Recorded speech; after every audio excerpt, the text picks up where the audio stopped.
Welcome to Standard Chartered India Money Insights, a podcast series that brings you topical insights and local perspectives on India's markets from the experts.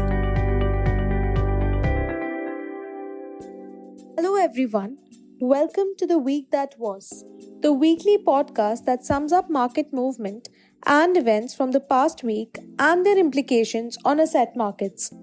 I'm Michelle Castellino, the host for this week's podcast. Markets continued to see a strong sell-off owing to intensifying geopolitical conflict between the US and Iran. Sensex and Nifty declined by over 5% each. Broader markets also witnessed a decline.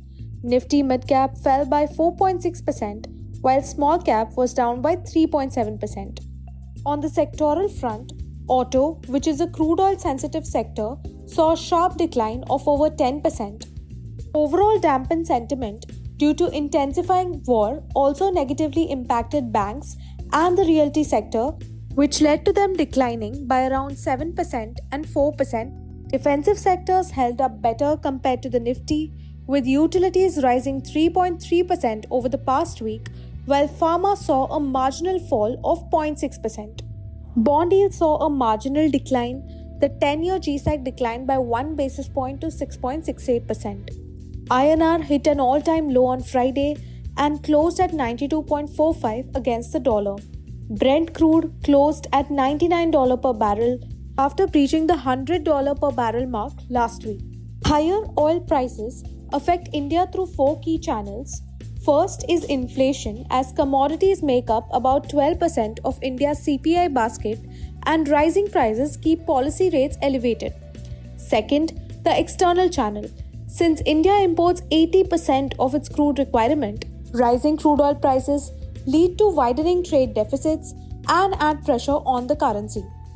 Third, the fiscal channel, where government responses such as subsidies or price controls can widen the fiscal deficits. And fourth is the risk sentiment channel, as continued periods of high oil prices often coincide with risk of moves, dollar strengthening and capital outflows. Our global CIO sees a 70% chance that the Middle East conflict will ease within a few weeks, suggesting markets expect the impact to be short-lived. This differs from the Russia-Ukraine conflict, when oil prices stayed above $100 a barrel for almost 5 months. We expect India's economic growth to remain robust in 2026, supported by the recent US-India trade deal, the growth-focused union budget, and past policy stimulus both through monetary and fiscal measures. Together, these measures should cushion the impact of moderate and temporary oil price shocks, which remain our base case. India's oil dependency has also reduced over the years thanks to improved efficiency and a gradual shift towards alternative energy sources. Valuations have also corrected meaningfully, with the market down about 10% since its January peak. The 1-year forward price-to-earnings ratio now stands at around 18.2 times, slightly below its 10-year average of 18.5 times.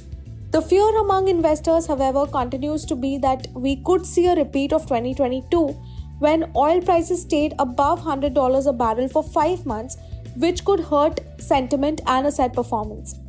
We believe investors are better off sticking with a diversified asset allocation aligned with their risk tolerance. A diversified investment approach is the best way to avoid concentration risks and build effective hedges. That's all for this week. Thank you for listening to our podcast.